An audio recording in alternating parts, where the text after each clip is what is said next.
everybody, Jason Burmis here, John the Legend Fitch here.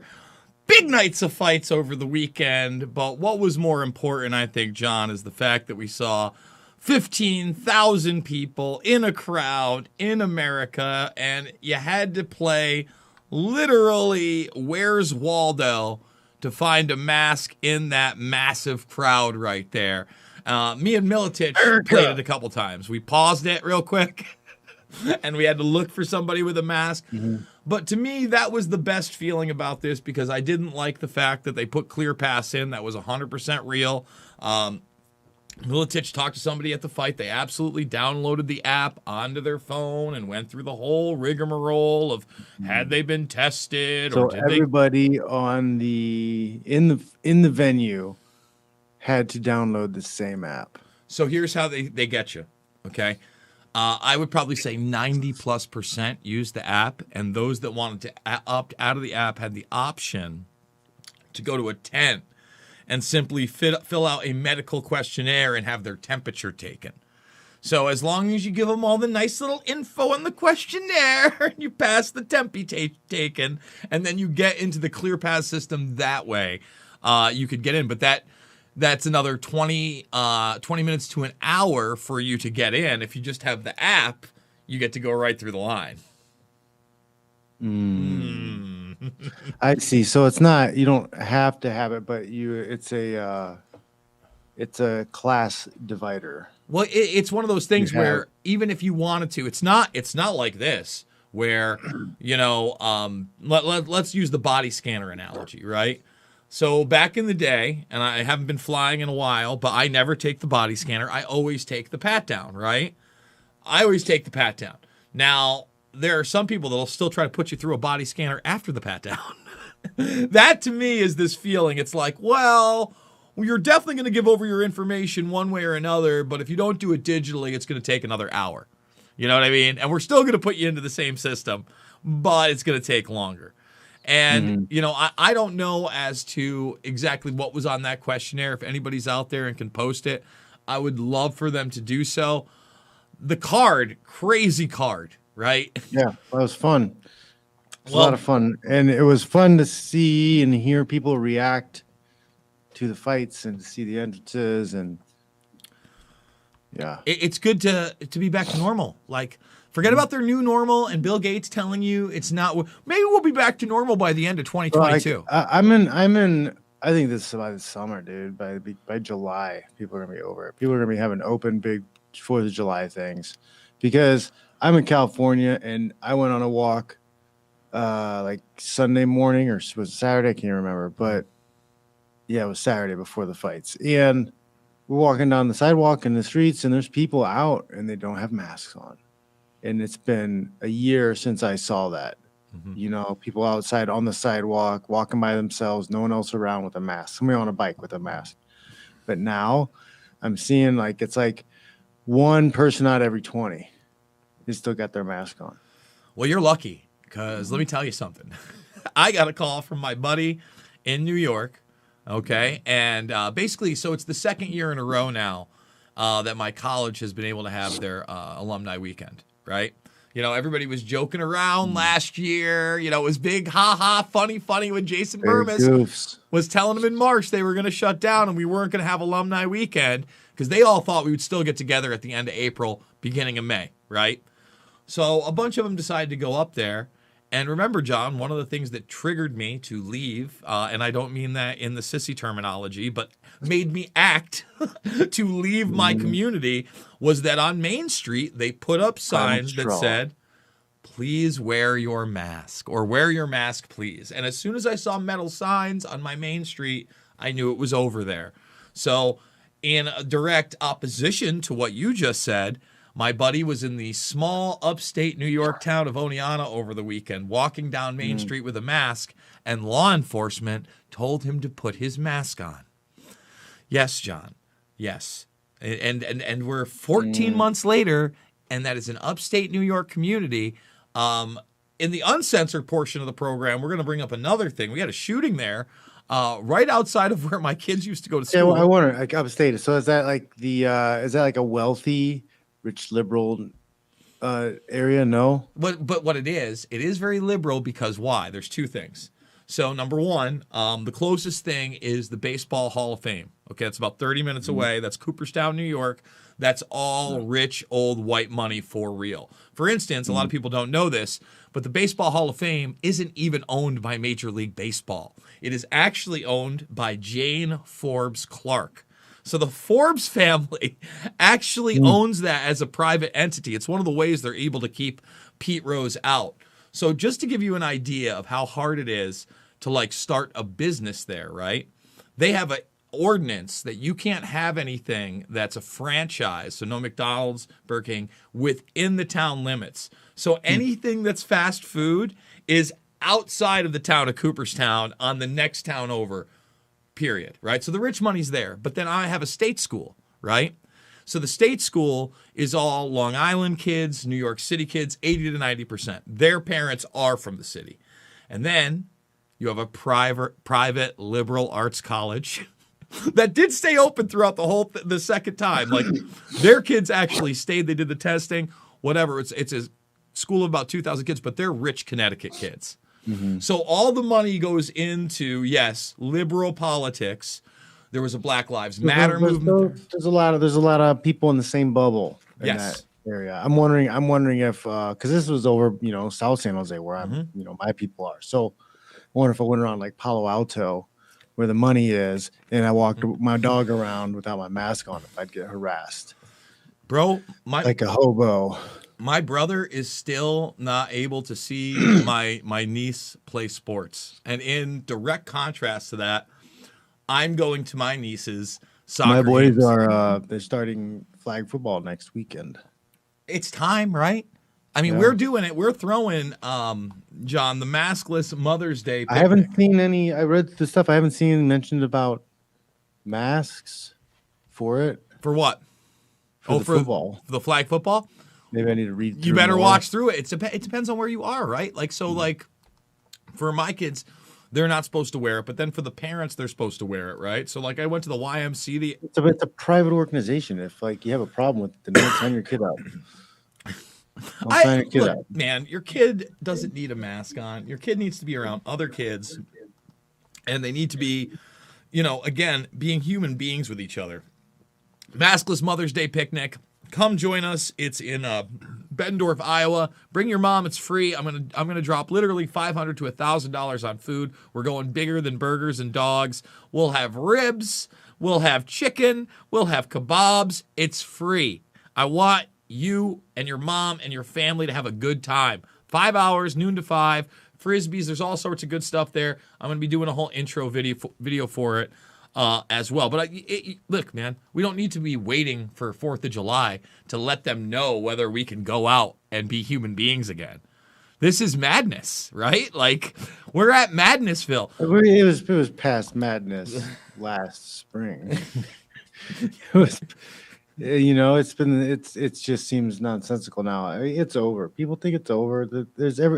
Florida's open, Texas is open. We just had a huge UFC event. Well, that's not Flag even football start next week. so. And it's insanity. Just stop. This is a venue in Auckland, New Zealand over the weekend. That is 50,000 plus people that were together, arm in arm. And Fauci's still telling you can't see your parents or your grandparents without 3 masks and an anal swab. Like, what is going on, folks? And I can't reiterate this enough because even my local politicians now are starting to talk about upticks and Johnny nonsense. And everybody's trying to now talk about variants, John. How many people would you say that have gotten the boop boop? There's a number of people who mention it out here. Yeah. But I mean, I don't know. Maybe the people just say it because it's a cool thing. But no, I've met a few people who've got it or mentioned they've got it. Well, but I mean, I know plenty. But like for me, every time I hear about it, like you're gonna get to that point where like, yeah, I got it. See, look at my thing. It's not even like that. It's more like this. Like, so today I had my buddy over. I live my own life and schedule. I decided I was going to grill for lunch. So he's been working. He works for the Associated Press, actually, right? and he's been remote working or whatever. So he just brings his laptop around, and then he's supposed to do these meetings or whatever. And like, this is like the third time it's happened this month, but one of his coworkers literally gets the second dose of the vaccine. Okay. And she's like, I feel terrible. I'm going to try to make the 3. And then 2:00 rolls around. I can't make the 3. I feel like I'm going to die. None of these people got sick beforehand. And now they can't even show up to a Zoom call after they take their boopin' sauce. I mean, dude, it's madness to me. And then, you know, it's breaking up my family at home. My brother, he's sitting there, and of course he didn't take it. His wife, and listen, hopefully this doesn't get us in trouble, but his wife's doctor, okay? His wife is a teacher. The doctor's kid is one of her students. Straight up, the doctor told my brother's wife, do not get this. This could give you neurological damage. Like, forget about everything else you heard. She said, her doctor said that to her. So, of course, they didn't get it. The grandmother, her mother, decides to get it. Now, the father doesn't want to get it. He feels like they've all been sick, and he had it over a year ago. There's no reason to get it. Yeah, I kind of feel like that, too. Well, that's how, obviously, my family feels. So the mother goes behind my family's back and tells the father that he won't be allowed to see his grandson on his 3rd birthday at the birthday party unless he gets it. So the guy goes out and gets it. My brother and his entire family got sick, probably from the shedding. And now they don't even want them at the birthday party because, of course, they didn't want her to make him get that. And they think this is crazy. And my brother's like, look, dude, I used to take the kids over there all the time, but they're wearing masks in their house. I go, I can't play pretend anymore. And I go, I know, man. It's insane. That's insanity. You're wearing masks in your house with your people, like with your blood. Like, and it's weird. It's too much. It's too much. So Weidman. The fantasy of security and safety. It's nutty. It's nutty. It's nut Like house. OCD. Nut house. Well, did you see what they were doing? Okay. So let's talk about some aspects of the UFC event that maybe people don't know much about. Number one, the first 4 fights. Couple monstrous kicks. Well, you know what? I started with Weidman. And yeah, Crute and him, right? Like both those things. The Anthony Smith needed that because Crute was looking pretty good, by the way. But oh yeah, that's true. Well, I was seeing Rose too. But that was three big kicks of the night. Yeah. Huh. Oh yeah. That's very true too. Yeah. You're not wrong. Well, the first 4 fights, John, for the early prelims were all Chinese UFC Performance Center fighters. So they were literally all, I mean, that much more under the UFC's thumb. And one of the things that I sent you, man, what happened there? I just got some echo on you. Maybe it's gone. It is. Okay. Corey Anderson is claiming that he made more money in the 2 fights with Bellator than his last 11 UFC fights. Okay? Think about that. 2 fights with Bellator, 11 fights for the UFC. He's made more in those 2 fights. If he got signed into, because that's what they do. They sign you before you're making waves or before you're anybody for like 8 fights. So if they sign you in at 35 and 35 at $2,000 or $3,000 incremental increase, over 8 fights, like you're fighting for bullshit. And they're not really putting any money into promoting you and pushing you out there. You have to do that all on your own. So like if these guys haven't figured out the marketing shtick of it, then like you're struggling. Well, that's my point. Even if you're winning fights, even if you're 10 fights deep with wins. How much more control do you feel like the UFC has over these fighters that are already heavily controlled by the CCP? And now you got Disney and WME Entertainment and the UFC Performance Center there. I mean, number one, that, and then with these COVID restrictions. So man, Yeah. these guys. First off, the performance center guys. When is anything free? Right? There's a lesson here. We haven't we learned this yet? Anytime something's free, anytime you get something for free, you are the product. You're what's being sold. You're what's being sold. So they're offering you all this free testing, all this free, nutrition and whatever, all this science. It's going to get paid for somehow. They are selling either that data, the information. They're using what they're collecting against you because now they know your VO2 max. They know how strong you are. They know what your cardio's like. They know all your strengths and weaknesses, and now they get to match make who you're going to fight. Absolutely. Thank you. But people don't get that, man. They don't understand how those little things, especially in the fight game, when you're preparing for a specific opponent and a specific set of skills, how much that inside tape or that inside knowledge of how somebody spars is. And really, that stuff's smaller than the data, because data is everything right now. Whoever has the data is the one who has control and who's making money. Like they're collecting data from these athletes. They're making them perform for free, and that data is being sold. I don't know how much is being sold for, what they're doing with it, but that's what's happening. Anytime you're getting a service for free from a company, they're data mining you and they're making a profit. They're making a huge profit. So like it's just, why aren't the athletes being let in on the money being made off of this data? Why shouldn't they be cut in on the pay? Mm-hmm. If they're making hundreds of millions of dollars selling this info to different companies for different reasons, like why shouldn't the fighters be cut in on those deals? Well, they're not even letting the fighters get cut in on sponsorships on their shorts. They're acting like those Venom outfits are great, and it's like no one would know what Venom was if they weren't either a hardcore MMA fan or an active UFC fan at all. It's not Reebok. Okay, so let's stop with the imagination land. It's all semantics. What are your thoughts on Dana White getting out? He's selling his last $2 billion. Do you think it's just because of this? Yeah. Like they knew from the beginning what they're doing was illegal. Like they knew. They've always known. This is all the delays in the court process. Everything is just, they milk as much money as they can from it. And even when they lose the case, they've still profited. They've hurt a bunch of people. They've fucked a lot of shit up.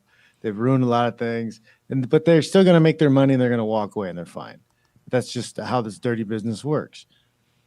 So we need to just change the rules, change things up, push them out so like we can actually have an unrestricted market in a real sport and let things run like a real sport and not just a production. It should be more than a production. And it definitely seems like, they've gone the way of the WWE. I was the one who said that Jorge Masvidal, even Same with business model. Well, I mean, even with a full camp, they were trying to hype it up like it was going to be a different fight. He's fighting Kamaru fucking Usman. Like for me, Masvidal, I think he's a big 55 pounder. He's a 55 pounder that wasn't very good at cutting weight. Yeah. Well, again, he's a great fighter. He's fought top 15 guys, but he certainly didn't re-earn that title shot. And if there's anybody who's looked like they could beat Usman, it would have been Colby Covington. It was smart to have him in the audience.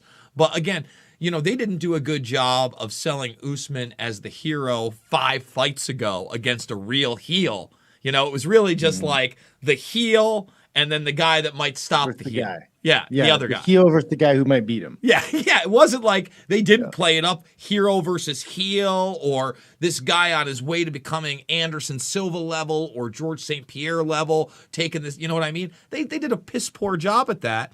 But in essence, I mean, honestly, like I don't know what it is with Usman. He's good, but I don't think he degenerates that from me that he's on that GSP level. I don't think he's had the opponents to lift him up. That's the problem. He's Batman without the Joker.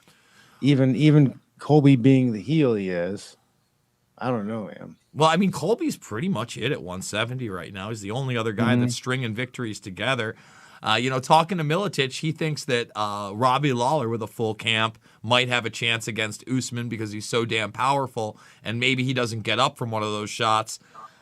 Maybe, you see, especially with a guy like Lawler who's come back many times, and, you think his chin is gone, but it's not. Maybe like the Amir type. But other than that, I can't think of a lot of guys, at least in the UFC right now, 170, that. Yeah, I'd like to see Lima. That would be fun. Yeah, I agree. I'd like to see That's Lima not too. possible when we have a production style MMA instead of a sport. Well, Jones wants $30 million to fight Ngannou.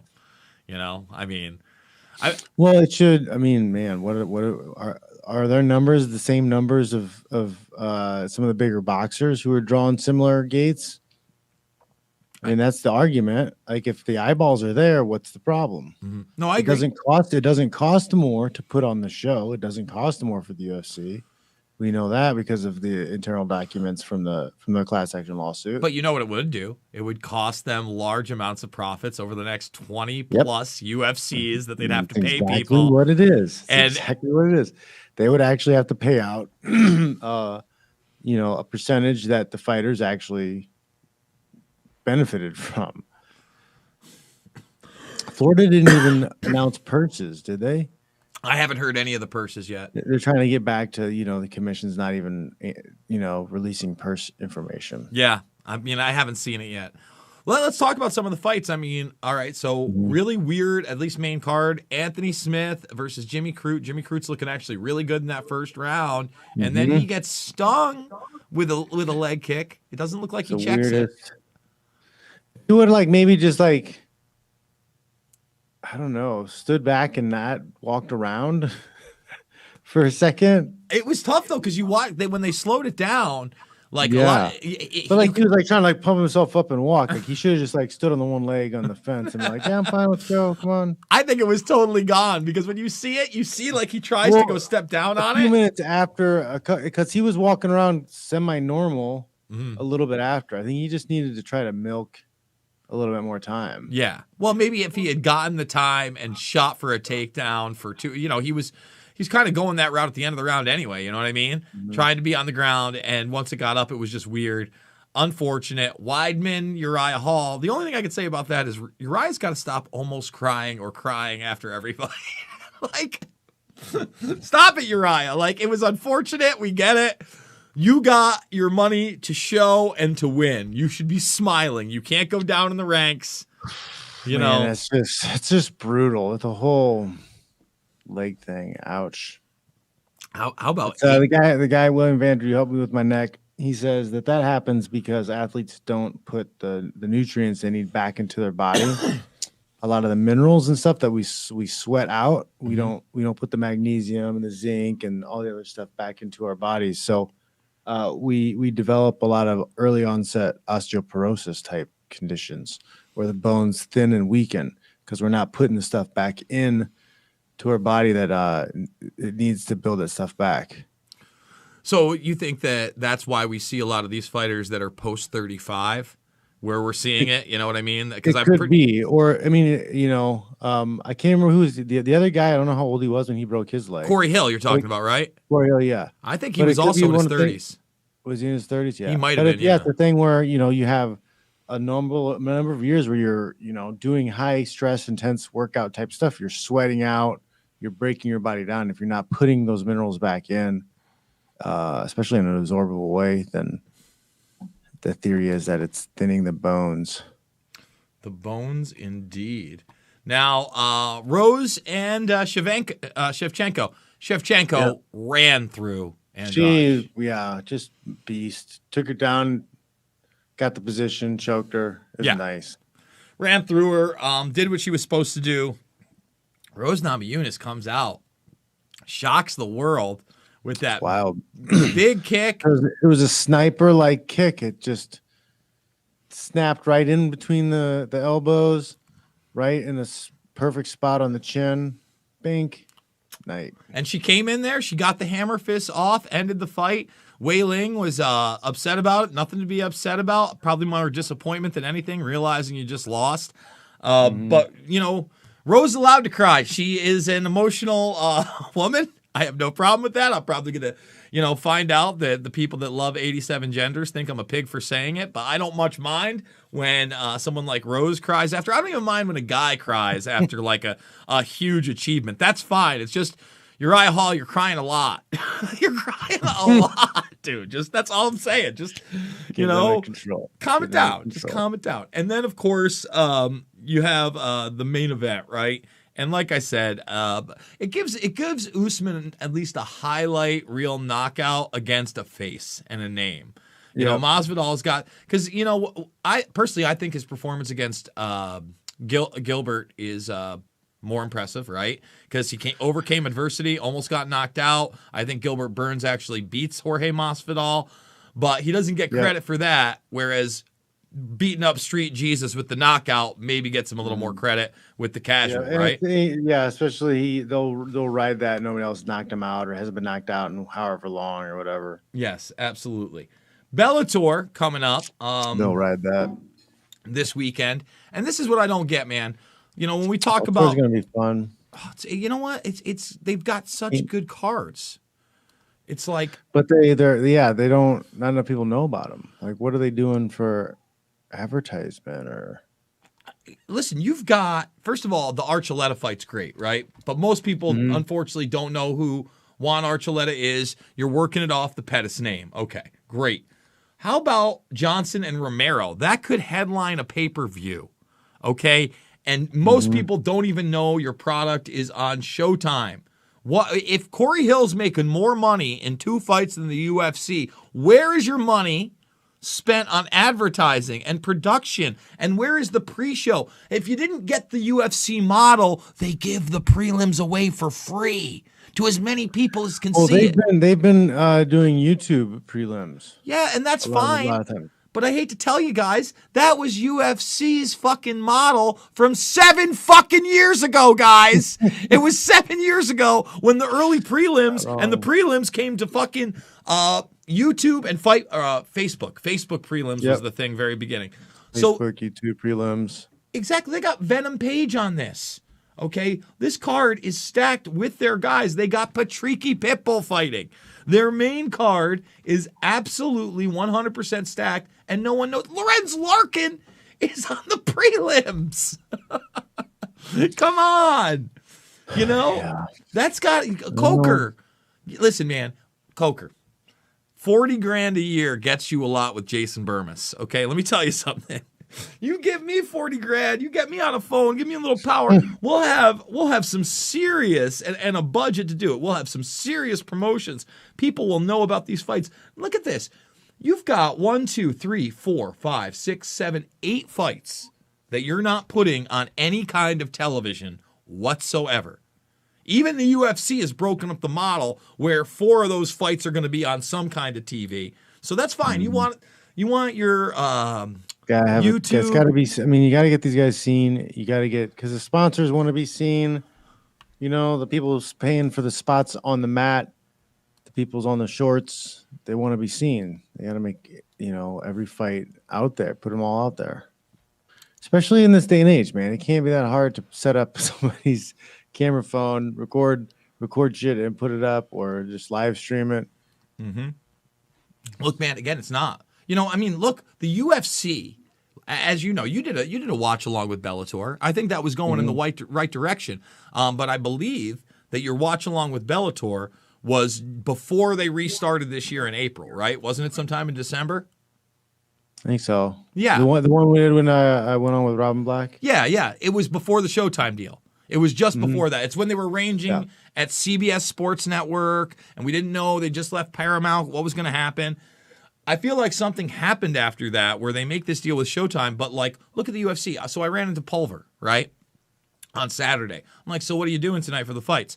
Well, the UFC is paying for Jens Pulver to do a watch-along on Twitch with Steve-O. That makes sense. That makes sense. Obviously someone was trying to go in that direction, probably Robin Black, because he's a smart guy. And you're not paying attention, Scott Coker. What are you doing? Get on it, man. I love you, but come on. Like, you're not having live events and you're at an Indian casino. They have their own commission. They have their own rules. You could absolutely fill that place out. The UFC just had 15,000 people in a stadium. The Mohegan Sun holds 10. Yep. Like, what are we waiting for? So, in a minute, when we get out of YouTube, because this is going to be too graphic for YouTube, I am going to be showing a shooting that happened in my old town, folks, because things are getting good in New York. This was great. Yes, this was by my girls' old school across the street from the Boys and Girls Club where I used to pick them up every day. And this person right here decided to go insane and try to attack his baby mama while she had a 2-year-old baby in her arms with a knife. Says he's going to kill her, tries to grab her, gets them to the ground, and then lunges at the baby and actually grabs the baby before he gets shot. And now, John, they are going to try to make this about defunding the police, even though obviously this is a white man. And they're saying that this guy used excessive force. When I personally know the police officer, okay, I've known him for many years, I'm really not his biggest fan. He did nothing wrong here.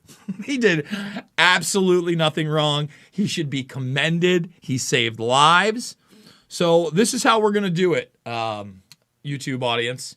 Make the free Rockfin account. Make the free Rockfin account. Make the free Rockfin account because do it. We can't show this on YouTube. I don't even want to risk it with this type of material. You saw the warning on YouTube. Too spicy. It's too spicy. So rockfin.com/Jason Burmis. Now you can also find John Fitch on Rockfin. And I do want to thank everybody who signed up over the last couple of days. Fitch, what do you have going over at Rockfin before we go over there? John Fitch Knows Nothing has been playing on Rockfin for free. I haven't done my cauliflower and cocktail hour in a while. I need to do a new one of those. But I've been working on some Gumroad projects. I have a cardio course coming up, 12-minute bike, get people unfatted. The real way to fight COVID. Yes, apparently. I mean, let's not get medical misinformation in here. Whoa. The FDA. Yeah, the FDA. Mean. Yeah. We'll save that for the other side. So YouTube, it's been real. It's been fun. If you want the rest of the broadcast, it is live and free over at the Rock.